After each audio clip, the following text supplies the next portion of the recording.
Everyone has the right to make mistakes, don't they? All of us have stumbled at some point in our lives and then picked ourselves up and moved on. I just don't know how to do that. After all, because of one video, I've become the laughing stock of everyone. Hurry up and subscribe and find out what happened to me. And don't forget to give me a like if you liked the story. My name is Rachel. I lived out of town with my parents and go to high school. I was never popular with the students. But I didn't care much about that. My best friend Zoe, on the other hand, literally raved about getting into the elite crowd and did everything she could to get in. But nothing worked. Our classmate Erica was constantly putting sticks in the wheels and making fun of my friend. Erica was super popular at school. All the guys wanted to date her. All the girls dreamed of being her. And to be disliked by Erica was to be blacklisted from the school forever. That's why we tried to stay away from Erica. And then I met Toby. He came to our school from another school. There were rumors that he was in trouble, but he seemed nice enough to me. Toby had shiny hair and smelled like a mixture of leather and citrus, and I really liked him. All the high school girls were pining for the new guy, but he didn't pay attention to even the hottest of the hotties. So I was shocked when Toby talked to me. I'm just a regular girl, and I couldn't possibly be attracted to this mysterious hottie. But Toby didn't care about the rules. One day, he just walked into the school cafeteria, sat down next to me and Zoe, and loudly, so that everyone could hear, asked me to meet him after school. Okay. I didn't know how I'd managed to get anything out in front of this handsome man. Erica, who was also in the dining room at the time, turned green with anger. As soon as Toby came out of the dining room, I saw her angry face in front of me. Well, what did he say to you? She asked me arrogantly. He invited me to meet him. I tried to speak confidently, but my insides were clenched in anticipation of trouble. You wouldn't dare! Erica hissed angrily. He's mine! But you two aren't even dating! I snapped at her in a low voice and lowered my eyes again. It doesn't matter! Turn him down or you're on your own! I was mortified. I liked him so much, but Zoe had convinced me that I shouldn't go out of my way to cross Erica. So when Toby came by the house to pick me up, I came out and told him I wasn't feeling well. Toby looked at me carefully. Why are you lying? If you don't want to go out with me, say so.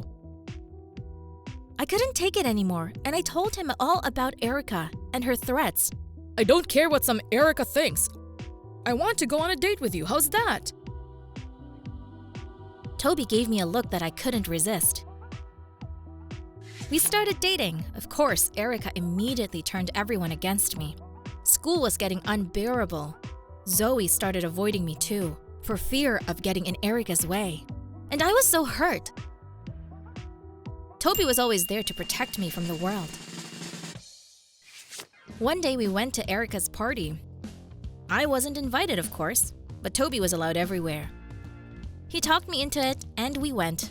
Luckily, Erica was nowhere to be seen, so we danced, joked, and had fun. Zoe even joined us. Of course, I was offended by her, but I missed my friend so much. Zoe suggested we sit in the spare room so we wouldn't attract the attention of the other guys. We grabbed our cocktails and left the living room. I noticed that Zoe was a little too insistent about our relationship with Toby. A few times, I even felt like she wanted to tell me something else. Then she walked out, citing that she wasn't feeling well. "Let me come with you," I offered, but Zoe smiled and said she'd be right back. Suddenly, her new boyfriend Tim came into the room. He seemed like a soapy guy. Tim asked where Zoe was, and I told him she wasn't feeling well and would be right back. Tim didn't react in any way. He sat down next to me and then gave me a quick peck on the lips and told me that he had liked me for a long time. I went numb, and then I got angry and slapped him. He just laughed and ran out of the room. I was in total shock. What the hell was that? How do I tell Zoe? What would Toby think? I left the room and headed for the exit. My mind was a mess. My hands were shaking. I didn't realize I was still holding my cocktail. And when I bumped into some girl, I didn't even realize that the contents of the glass were on her dress. I looked up and saw a furious Erica in front of me. I will destroy you! She hissed and ran to the restroom. I tried to disappear, even though I didn't want to leave Toby alone. I woke up this morning to the incessant beeping of messages. It was strange. Toby must be worried where I'd disappeared to. But instead of texts from my beloved, I saw a lot of unpleasant accusations from my classmates and students of our school. Some of them I didn't even know. How could you do that to your best friend? I didn't expect that from you. Kidnapper of other people's boyfriends. I didn't understand anything. So I hurriedly packed up and ran to school. Back in the courtyard, I caught a few judgmental looks from students and, it seemed to me, even teachers. As I approached my locker, my heart sank into my heels. On it in large letters was written, "Traitor." The desire to enter the classroom was gone, but the bell rang and I had to go. As soon as I crossed the threshold, a hail of ridicule, paper balls, and insults fell on me. The boys whistled, the girls stuck their lips out at me. And then the principal called me in. The look on his face did not bode well. First, he showed me a video of Zoe's boyfriend kissing me. Turns out, the video had somehow gotten into the school chat room, and so everyone was showering me with creepy accusations. And then I turned on the footage of Zoe herself, where she sobbed and told me that I had caused her irreparable emotional trauma, that I flirted with her boyfriend and now she can't deal with the pain, that she had to go to counseling, and that she's asking, no, she's demanding that I be punished for it. I tried to explain everything, to tell the truth, but the principal wouldn't listen. He said that Zoe had filed a complaint against me, and that her parents were furious, so he had to suspend me from school. For 2 months now, and then we'll see. I felt so bad. Everyone turned their backs on me. Even Toby believed the slander. I stayed home all the time. My parents were the only one who supported me. A few weeks went by. Then one day, I saw Erica outside the fence. She nodded at me. It was unexpected. I went out to her. She was smiling strangely. How are you? What are you doing here?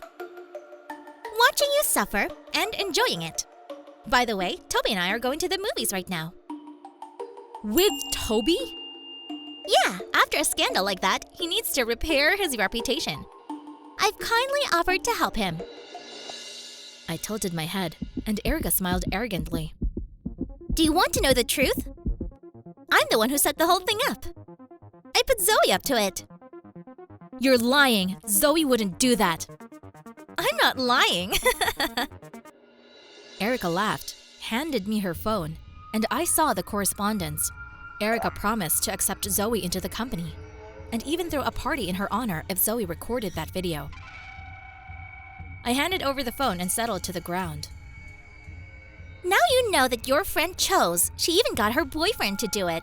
By the way, I distributed the video too, but Toby thinks you did. According to Zoe, of course. I told you to stay out of my way. She walked away, and I just kept staring at her. Ruining my life to get into Erica's company? Zoe betrayed me.